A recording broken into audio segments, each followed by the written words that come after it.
Hello students, now we are moving on to our fourth semester and the subject is quantitative techniques. Okay, so first of all I should say that you must give equal importance to theory portion and problem part, because when we are referring to our previous question papers, it's very evident that there are loads and loads of questions asked from this theory portion.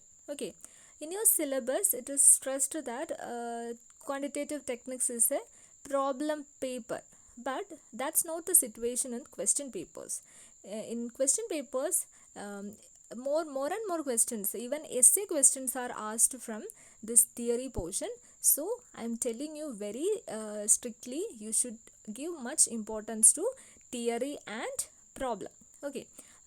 Okay, that's all about QT, and let's see what is this quantitative techniques. Okay, we all are commerce students അല്ലേ? നമ്മൾ commerce ആണ്. അപ്പോൾ നമ്മൾ ഭാവിയുടെ business മെന്മാരാണ്. അപ്പോൾ നമ്മളെ സംബന്ധിച്ച് എങ്ങനെയാണ് QT എന്ന് പറയുന്ന ക്വാണ്ടിറ്റേറ്റീവ് ടെക്നിക്സ് എന്ന് പറയുന്ന ഒരു സയൻസ് സബ്ജക്റ്റ് നമുക്ക് എങ്ങനെയാണ് ബെനിഫിഷ്യൽ ആവുന്നത്, നമുക്ക് എങ്ങനെയാണത് യൂസ്ഫുൾ ആകുന്നതെന്നാണ് നമ്മൾ നോക്കാൻ പോകുന്നത്. ഓക്കെ, അപ്പം ബിസിനസ്സിലാണ് ഏറ്റവും കൂടുതൽ decisions, day to day decisions ഉണ്ട്. അതുപോലെ തന്നെ ടോപ്പ് ഒഫീഷ്യൽസിൽ വരുന്ന റിസ്കി ഡിസിഷൻസ് ഉണ്ട്. അപ്പോൾ ഒരുപാട് ഡിസിഷൻസ് എടുക്കേണ്ട ഒരു മേഖലയാണ് നമ്മുടെ ബിസിനസ് എന്ന് പറയുന്നത്. അങ്ങനെ ടോപ്പ് ഒഫീഷ്യൽസിനെ റിസ്കി സിറ്റുവേഷനിൽ വളരെ ഒപ്റ്റിമൽ ആയിട്ടുള്ള ഡിസിഷൻ എടുക്കാൻ വേണ്ടി ഹെൽപ്പ് ചെയ്യുന്ന സയൻറ്റിഫിക് ടൂൾസ് ആൻഡ് ടെക്നിക്സുകളാണ് ക്വാണ്ടിറ്റേറ്റീവ് ടെക്നിക്സ് എന്ന് പറയുന്നത്. അപ്പോൾ റിസ്കി സിറ്റുവേഷനാണ്, വളരെ കോംപ്ലിക്കേറ്റഡ് ആയിട്ടുള്ള സിറ്റുവേഷനാണ്. അപ്പോൾ അവിടുത്തെ ഡിസിഷൻ മേക്കിംഗ് എന്ന് പറഞ്ഞാൽ ഇറ്റ്സ് ഡിഫിക്കൽട്ട് അല്ലേ? അങ്ങനെ ഒരു സിറ്റുവേഷനിൽ നമ്മൾ ഡിസിഷൻ എടുക്കുമ്പം ഒരുപാട് കാര്യങ്ങൾ, ഒരുപാട് ഡാറ്റ അനലൈസ് ചെയ്തതിന് ശേഷമാണ് ഡിസിഷൻസ് എടുക്കുക. അങ്ങനെ ഡാറ്റ അനാലിസിസ് ചെയ്യാൻ വേണ്ടിയിട്ട് സയൻറ്റിഫിക് ആയിട്ട്, പ്രൊസീജിയറലായിട്ട് ഡാറ്റ അനലൈസ് ചെയ്യാൻ വേണ്ടി നമ്മുടെ ഒഫീഷ്യൽസിനെ അല്ലെങ്കിൽ നമ്മുടെ ടോപ്പ് അതോറിറ്റീനെ ഹെൽപ്പ് ചെയ്യുന്ന ഒരു സ്ട്രീം ഓഫ് സ്റ്റഡി അല്ലെങ്കിൽ ഒരു ഡിസിപ്ലിൻ, ഒരു വൈഡ് ഡിസിപ്ലിനാണ് ക്വാണ്ടിറ്റേറ്റീവ് ടെക്നിക്സ് എന്ന് പറയുന്നത്. ക്വാണ്ടിറ്റേറ്റീവ് ടെക്നിക്സിൽ ഒരുപാട് tools and statistical data analysis ടെക്നിക്കുകൾ ഉൾക്കൊള്ളുന്നതാണ്. ഓക്കെ, അപ്പം നമ്മുടെ എയിം എന്താണ്?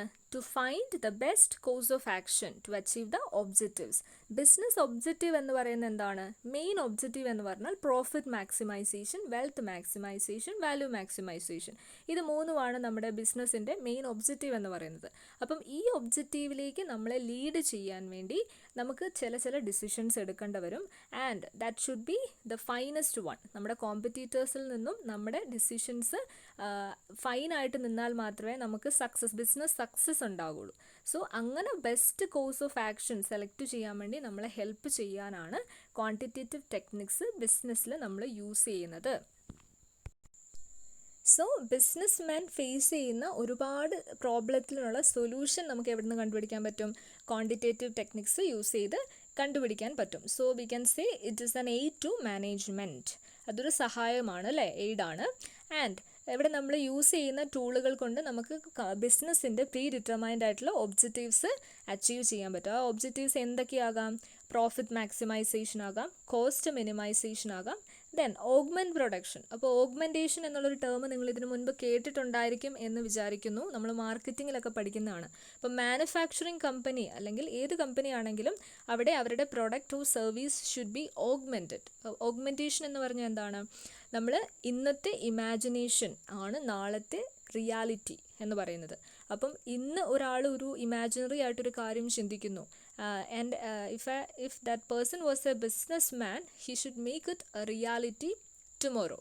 അങ്ങനെയെങ്കിൽ മാത്രമേ അവർക്ക് മാർക്കറ്റ് ഷെയർ കോൺക്വർ ചെയ്യാൻ പറ്റുള്ളൂ. നമ്മൾ കോമ്പറ്റീറ്ററിൽ നിന്നും ഡിഫറെൻ്റ് ആയിട്ട് ചിന്തിച്ചാൽ മാത്രമേ നമുക്ക് മാർക്കറ്റ് ഷെയർ അച്ചീവ് ചെയ്യാൻ പറ്റുകയുള്ളൂ. ഓക്കെ, അപ്പോൾ ഓഗ്മെൻറ്റേഷൻ എന്ന് പറഞ്ഞിട്ടുണ്ടെങ്കിൽ നിലവിലുള്ള പ്രൊഡക്റ്റുകൾക്ക് നമ്മൾ പ്രൊഡക്റ്റിനെ ഡിഫൈൻ ചെയ്ത് മോസ്റ്റ് ഫൈനൈറ്റ് ഫോമിലേക്ക് ആ പ്രൊഡക്റ്റിനെ മാറ്റുന്നതിനാണ് നമ്മൾ ഓഗ്മെൻറ്റേഷൻ എന്ന് പറയുന്നത്. ഓക്കെ, ഇപ്പം നമുക്ക് ആർട്ടിഫിഷ്യൽ ഇൻ്റലിജൻസിനെയൊക്കെ നമുക്കൊരു ഓഗ്മെൻറ്റേഷനായിട്ട് പറയാൻ സാധിക്കും. എക്സാമ്പിൾ പറഞ്ഞു എന്നേ ഉള്ളൂ. അപ്പം അങ്ങനെ ബിസിനസ്സിൻ്റെ പ്രീ ഡിറ്റർമൈൻഡ് ആയിട്ടുള്ള ഒബ്ജക്റ്റീവ്സ് അച്ചീവ് ചെയ്യാൻ വേണ്ടിയിട്ട് ഹെൽപ്പ് ചെയ്യുന്ന ഒന്നാണ് quantitative technique. So we can see what do you mean by quantitative techniques. അപ്പം ഞാൻ പറഞ്ഞു ഓൾറെഡി ഡെസിഷൻ മേക്കിങ്ങിനാണ് ക്വാണ്ടിറ്റേറ്റീവ് ടെക്നിക്സ് യൂസ് ചെയ്യുന്നത്. ആൻഡ് ക്വാണ്ടിറ്റേറ്റീവ് ടെക്നിക്ക് എന്ന് പറയുന്നത് സ്റ്റാറ്റിസ്റ്റിക്കൽ അല്ലെങ്കിൽ ഓപ്പറേഷണൽ റിസർച്ചുകളാണ്, സ്റ്റാറ്റിസ്റ്റിക്കൽ ടൂളുകളാണ് ഇവിടെ യൂസ് ചെയ്യുന്നത്. ഇപ്പം ഞാൻ എക്സാമ്പിൾ പറയുകയാണെങ്കിൽ നമുക്ക് ഒരു ഡിസിഷൻ എടുക്കണം, ഒരു ബിസിനസ് ഫേമിനെ സംബന്ധിച്ചൊരു ഡിസിഷൻ എടുക്കണം. അപ്പം നമ്മൾ QT യൂസ് ചെയ്ത് ഡിസിഷൻ എടുക്കുന്നത് എങ്ങനെയാണ്, അതിൻ്റെ മുന്നേ ഉള്ള ഒരുപാട് ഡാറ്റകൾ ആ ഒരു ഡിസിഷൻ മേക്കിങ്ങുമായിട്ട്, ഇപ്പോൾ പ്രോഫിറ്റ് ആണ് എങ്കിൽ ആ പ്രോഫിറ്റുമായിട്ട് ബന്ധപ്പെട്ട് വരുന്ന ഒരുപാട് ഡാറ്റാ ബേസുകളെ അനലൈസ് ചെയ്ത് സ്റ്റാറ്റിസ്റ്റിക്കൽ ടൂൾ യൂസ് ചെയ്ത് സെറ്റ് ടെസ്റ്റോ ടെസ്റ്റോ അല്ലെങ്കിൽ അനോവയോ അങ്ങനെ എന്തെങ്കിലും ഒരു ടെസ്റ്റ് യൂസ് ചെയ്ത് അതിൽ കിട്ടുന്ന ഒരു റിസൾട്ട് ഉണ്ടാവുമല്ലോ, ആ റിസൾട്ടിൻ്റെ ബേസിസിൽ മാത്രം നമ്മൾ ഡിസിഷൻ എടുക്കുകയാണ് ക്വാണ്ടിറ്റേറ്റീവ് ടെക്നിക്കിൽ നമ്മൾ ചെയ്യുന്നത്. അവിടെ ഒരു പേഴ്സണൽ ബയസോ അങ്ങനെയൊന്നുമില്ല, ആരുടെയും പേഴ്സണൽ ഇൻട്രസ്റ്റുകൾ അവിടെ കൺസിഡർ ചെയ്യുന്നില്ല. പ്യുവർലി ഈ സ്റ്റാറ്റിസ്റ്റിക്കൽ ടൂളുകൾ യൂസ് ചെയ്തിട്ടാണ്. അതുകൊണ്ടാണ് ഇതിന് നമ്മൾ എന്ത് പറയുന്നത്, സയൻറ്റിഫിക് ആണെന്ന് പറയുന്നത്. സയൻറ്റിഫിക് എന്ന് പറയുന്നത് അതായത് അടിസ്ഥാനമുള്ളതാണ് എന്ന് പറയുന്നത്. So quantitative techniques are those statistical and operational research or programming techniques which helps in the decision making process especially relating to business and industry. അപ്പോൾ നമ്മളിപ്പോൾ കൊമേഴ്സ് പഠിക്കുന്നതുകൊണ്ടാണ് നമ്മൾ പറയുന്നത് ബിസിനസ് ഓർ ഇൻഡസ്ട്രി എന്ന് പറയുന്നത്.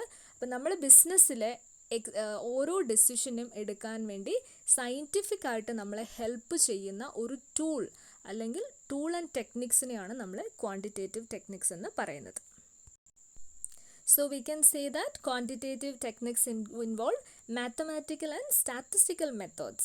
അപ്പം മാത്തമാറ്റിക്കൽ ആൻഡ് സ്റ്റാറ്റിസ്റ്റിക്കൽ മെത്തേഡ്സ് ആയതുകൊണ്ടാണ് നമ്മൾ അതിനെ സയൻറ്റിഫിക് എന്ന് പറയുന്നത്.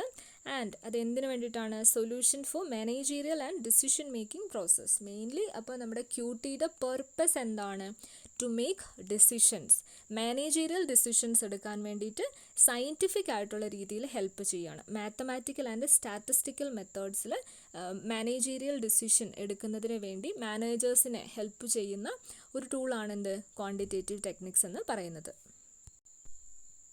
ക്വാണ്ടിറ്റേറ്റീവ് ടെക്നിക്സ് ആർ പ്രൊസീജിയറൽ എന്ന് നമുക്ക് പറയാം.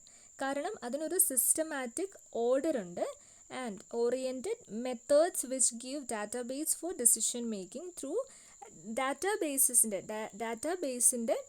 ബേസുകൾ യൂസ് ചെയ്താണ് നമ്മളവിടെ സ്റ്റാറ്റിസ്റ്റിക്കൽ ടൂൾസ് അപ്ലൈ ചെയ്യുന്നതും ഡിസിഷൻസ് എടുക്കുന്നതും. Through what, situational analysis, variable identification, measurement, alternative development, comparison and selection of best alternative. അപ്പോൾ അവിടെ നമ്മൾ ഡാറ്റ ആദ്യം കളക്ട് ചെയ്യാം. അപ്പം നമുക്ക് ബിസിനസ്സിൽ അങ്ങനെ ഡാറ്റ കളക്ഷൻ ഒന്നും ഉണ്ടാകില്ല. ഇപ്പം ഓഗ്മെൻറ്റേഷൻ്റെ കാര്യമൊക്കെ പറയുമ്പോഴാണ് നമുക്ക് ഡാറ്റ കളക്ഷനൊക്കെ വരികയുള്ളൂ അല്ലേ. മാർക്കറ്റ് റിസർച്ചുകളൊക്കെ നമ്മൾ നടത്തുകയാണ്. ഒരു പ്രൊഡക്റ്റ് ലോഞ്ച് ചെയ്യുന്നതിന് മുമ്പ് നമ്മൾ മാർക്കറ്റ് സർവേ നടത്തുന്നു, മാർക്കറ്റ് റിസർച്ച് ഒക്കെ നടത്തുന്നു. അപ്പോൾ അവിടെ മാത്രമാണ് ഡാറ്റ കളക്ഷൻ എന്ന് പറയുന്ന ഒരു സ്റ്റെപ്പ് വരുന്നുള്ളൂ. അല്ലെങ്കിൽ എന്താണ്, നമ്മൾ പ്രീവിയസ് ഡാറ്റ വെച്ചിട്ടൊക്കെയാണ് സെയിൽസ് കൂട്ടണോ എന്നൊരു ഡെസിഷനാണ് എടുക്കേണ്ടതെന്ന് വിചാരിക്കുക.